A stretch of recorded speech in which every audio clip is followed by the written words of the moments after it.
Hello friends, I am Kuldeep Sharma, your Dairy Guru. It's almost 2 weeks since we met in our last program, and I think most of you must be in a sort of confused state of affairs on what is to be done.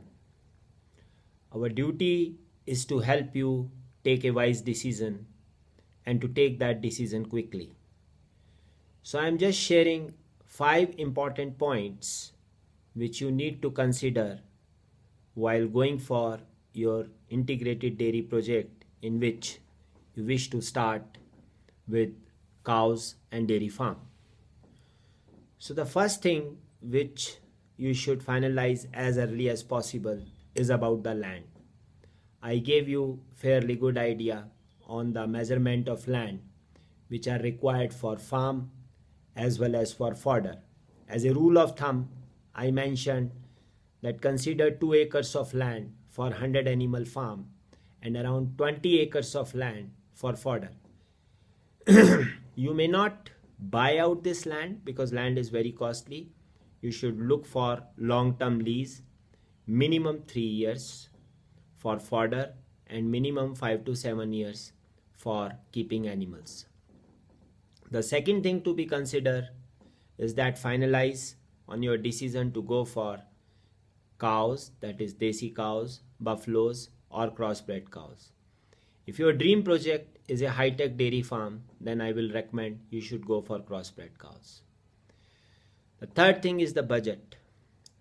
So from budget consideration, again I can share a rule of thumb for you that barring the cost of land, whether it is on lease or self-purchased, you should consider a tentative budget of close to 200,000 rupees per animal head. It means if you are going for 100 animals, you should keep a budget of around 2 crore rupees. Out of that, 75,000 to 1 lakh rupee per animal would be the cost which you will be bearing for getting good animals, and then rest will be on basic infrastructure and basic technology. But if you want to add more like activity monitoring and other things, or you want to make your shed through a very known pre-engineering building supplier, then this budget may go as high as 2.5 to 3 lakhs rupees per animal.